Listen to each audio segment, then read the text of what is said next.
What is going on, guys, and welcome back to another YouTube video. Now, something that I really wanted to kind of cover in most of today's video is really going to be around one topic and one topic only, and it is going to be about maximizing your ability to progress to the absolute max on a barbell deadlift. I don't even know why that's not fucking focusing on me. There's that now. That is actually so annoying. Like, that is really annoying me. So, like I said, we're going to be going through how to maximize your ability to progress fully on a barbell deadlift. Now, this is something that actually did get brought up by a client throughout the week, and it is something that I do get asked quite frequently on. Usually when somebody feels as if they stall on a deadlift, or usually whenever they get to a point where really they're just like, they've been trying 1 rep maxes every single week, and obviously that is the last thing that I would recommend that you do. I would never say to a client to go in and just try 1 rep maxes every single week, because the reality of that is you are going to get to the point where you're just going to regress. You're not going to get to the point where you're going to be able to go in and do 100 this week, 120 the next week, 160 the following week, 180, 200, 220. If that was the case, you would be literally going all the way to like 6, 7, 8, 9, 1,000 kilo. Do you know what I mean? It would get to the point where it would be endless progress, and it's just not possible. So it's something that I do always get asked, and even in rep ranges, like, you will get people that will work in rep ranges of, for example, 5 to 8 reps or 12 to 15 reps, and it will get to the point where obviously it just becomes too hard to progress, and it becomes the point where you simply can't get any further, you can't go any further, and that's always going to be the case, and not just on a deadlift but on any move. If you were focusing that much on just progressing 1 rep range, it would get to the point where you wouldn't just stall, you would start regressing, because you would be that hyped and that focused on obviously hitting that 1 rep range, and you would just start noticing things go back the way and back the way and back the way, to the point where you would be hitting the same numbers every single week, and then you would start noticing the smaller rep ranges falling off, as in like a couple of reps falling off here. You would then start noticing 5 kilo dropping off, 10 kilo dropping off, and the reality of that is just going to put your head in a hole, let alone anything else, because then you'll just pull away and you'll change it up, you'll switch it up, and I genuinely don't believe a barbell conventional deadlift needs switched up. Even over any other hip hinge. Don't get me wrong, hip hinges are perfect and they're what you need to do, but I don't believe that you need to just pull one of these things out if you stall on 1 session, or even stall on 2 sessions. Like, I really do disagree with that. I don't have anything against any of the other hip hinges. They can be implemented, they can be in around obviously your conventional deadlifts, but at the same time I just don't think anything comes close. But obviously, moving aside of that, obviously I did get asked by a client this week. This was one of the biggest things, and I thought, you know something, this is actually something that really I feel as if I should cover, more or less to obviously you guys, and then I can obviously put it out towards Instagram and future clients down the line, if ever they get a problem, or clients right now if they've got a problem. It's just something that not a lot of people do talk about, as most of the people these days you do just see pulling away from obviously the hard stuff and what works. So it's one of the things, like, I obviously have a few things going into a barbell deadlift that are like kind of cues, and obviously do allow me and help me to obviously progress to the absolute most, and not just obviously going in and doing the exact same stuff every single week. Like, for example, I would obviously program my clients a specific rep range on obviously what to do with these, but I will always give them options. I won't just program, right, you need to do 5. Like, I would never say you need to do 1 set of 5 to 8 reps every single week. You always need to do that, and that's the only way you can stick in. Like, that is not how you're going to progress on a barbell deadlift. Never. That's never going to be the case, because like I said at the start, that's going to take you all the way back to doing 5 to 8 every single week, and getting to that point where you've maxed out on 8 reps and you then can't go any further than that on another weight. So for example, if you're maxed out on, say you've done 160 for 8 reps, you could move to 170 and it could literally just crash you. You could get like your 5 reps and you could get no further than that, and then you could keep trying and trying and trying and trying and trying, and it would get to the point where the 5 to 8 reps would never happen. So this is where you've got to obviously take into consideration the other rep ranges are very, very, very necessary for something like this. Like, you will never just see me working with 2 reps. You'll never see me just working with triples. You'll never see me just working with a 5 to 8 rep set.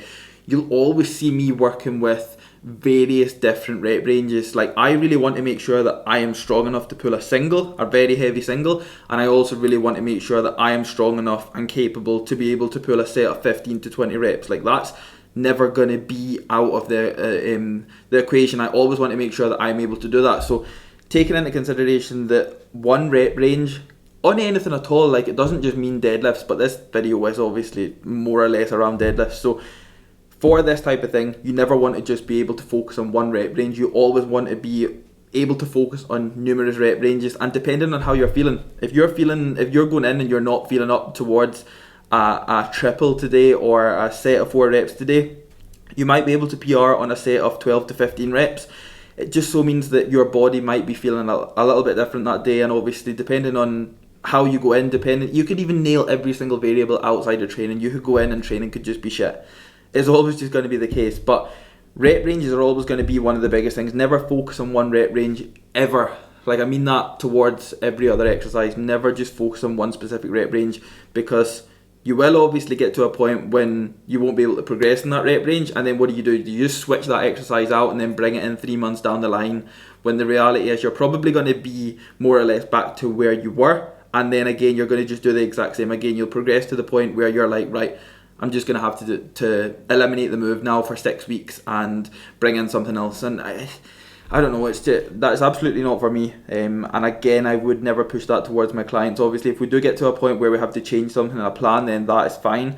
But changing it out just because you feel as if you've stalled on it and you don't feel as if there's a way to work around it, that I do disagree with, obviously, a little bit different. And then it goes back to my second and really biggest point of your own ability to progress a barbell deadlift. And this goes more or less again for all exercises, but mainly for a barbell deadlift, because this is something that you see a lot of people doing, and I've seen it a lot from my clients. Like, whenever I ask my clients how they warm up prior to a deadlift, it is spotted straight away on how they warm up, compared to their working sets, and why they're stalling in their working sets, or why this is wrong in their working sets, and it's usually down to their warm-ups.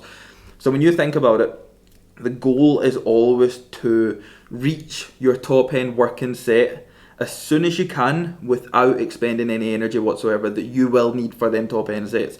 So that's why you'll see with me, especially even in this video, once I get to 170 kilo, I'm just pulling singles all the way. So I'll do a 170 single, I'll do a 220 single, and then I do a 270 single, and then obviously I do my 310 single. So obviously the 310 singles is the last one, because that's just the way that my deadlifts are programmed right now. That's the way that I am working right now. I'm working up to a single, then pulling back 50 kilo, and then doing an AMRAP set on dead stop. So that's the way that my deadlifts are obviously working now. But as you would have seen, once I get to a point where the weights are starting to get a little bit heavier, 170, it's just going for singles. If I was to put any more effort into 170, I'm just literally taking away energy that I will need for my top end setup at 310. So the kind of way that is you've got to the point where your body knows that you are deadlifting. That's really what you want to get in the groove at the very start. You want your body to know that you are deadlifting. You want to get all the tightness, the fatigueness away from you. You obviously want to realise that you are deadlifting. But once it gets to a point where you're starting to pull relatively heavier, your body knows you're deadlifting now. You don't need to tell your body anymore. You don't need to show your body anymore. You're just getting to the point now where you're just priming your central nerve system with heavier weights. Everything's fine. Your technique is perfect. Your tightness is gone. Your fatigueness is gone. Your head's in the game. Why would you need to put 5 reps in at 170, 5 reps in at 220, 5 reps in at 270 before a 310 single? It's just like, for example, obviously I'm going off by my sets anyway. I'm not just saying that randomly, but with the goal obviously being getting to your top end set as quick as possible without expending any energy. The closer you get to your top set, you really need to learn to pull back on everything there. Like, that is the point where you don't want to be giving anything. You're just priming your central nerve system for anything. It goes for the exact same on a dumbbell press or a barbell press or anything to do a squat, for example. Like my squats, you'll see is the exact same. Once I get to a heavy enough weight, I believe I got to around 120 or 170 again, and then it's just singles from there. So it's always just a case of priming the central nerve system, and then it means that you're going to have all the energy for your top end set. You're warmed up, you're ready to go, everything's just in perfect place. And this is always one of the things that I do see is, even a warm-up set, or what's classed as a warm-up set anyway, 20 kilos under the working set that's just about to happen, for example, for 5 to 8 reps. I've had clients do between 6 and 10 reps at this weight, and you even see by the time they finish this warm-up set, they have expended quite a bit of energy because they've walked off as if, fuck, that was actually quite taxing, that's took quite a bit out of me. But it's taken into consideration that that is far too much. When you are really looking to maximise your progression within something like a deadlift at a very heavy weight, you need to pull back and you need to be sensible at that sort of weight. So that's why I would always recommend, obviously, pulling back the reps just to singles, because it's a case of you're still going to get the work done. You're just getting to that point. You're taking them stepping stones to that work. So that's why you pull back, you reserve energy, you prime your CNS, and then it's go time. And my last and final point for this is rest time in between these sets. So this goes for 60 kilo to 100 kilo, 1 plate to 2 plates to 3 plates to 4 plates to 5 plates. You need to obviously take adequate rest in between these sets as well, guys. Don't just be throwing yourself in because you're trying just to get it over and done with very quick. Again, that is just going to hit your central nerve system to a point where it's like, fuck, I don't know what's happening here. It's just go, and then you're not giving yourself enough rest time to be able to go in and perform at 100%, which should always be the goal. The goal should always be to perform at 100%. That is the only way that you are going to progress at the end of the day, by these 1 rep or 2 reps or 1.5 kilo or 1.25 kilo or 2.5 kilo or 5 kilo. Do you know what I mean? It is your recovery time in between these sets for your capabilities to go back in and perform at 100% is massive. Like, that is huge. That's always going to be the biggest thing. So if that means taking an extra minute in between your second last warm-up and your last warm-up, then you've got to take it. Your last warm-up to your working set, anywhere between 2 and 4 minutes, 3 and 5 minutes. It can be as long as possible. I would never recommend timing your rest. I would never recommend just going in because you can't be arsed waiting. I mean, I know a lot of people don't like to sit and wait around on these sets happening, and I know a lot of people like to just bang, get their sets done, but then they're always the same people that you always see either stalling, or you see them just not progressing at all, regressing, or they'll be the people that will come and be like, how can I progress my deadlift? And you're just like, maybe if you just gave it an extra minute, that would have been an extra 2 reps, or that would have been an extra 10 kilo. It's such a big thing that comes into play that not a lot of people take into consideration, and it just so happens that taking that extra minute might be the dictator of you making progress that day or not making progress, and then your head going down a hole and you just being like, well, I need to switch up deadlifts and I'm just going to bring in something that potentially might be a little bit easier or something that I know I'm going to progress on. So lots of these things come into play, but I do believe I have just covered 3 of the biggest things, 3 of my biggest things anyway, that I always look at, especially if I program a deadlift in for a client, or just programming deadlifts in for myself, or if I do a questionnaire on Instagram or anything. I always get asked about it. Anybody that knows, deadlifts are more so my thing. I'm a big fan of deadlifts, so it is a case of I do attract quite a lot of questions regarding deadlifts, and these are always the questions that come up. So I feel as if I have just covered most of it in this video. Obviously, I haven't included the full deadlift session. I've just really included from my warm-ups to my 310 single and then my 270 back off, which I was able to take for 8. Now, my excuse for that set was I was sitting in the car for around 2.5 hours prior to that set, and then I went in within about kind of half an hour to 45 minutes. So things were a little bit tight. I did feel my hips shooting up quite a bit.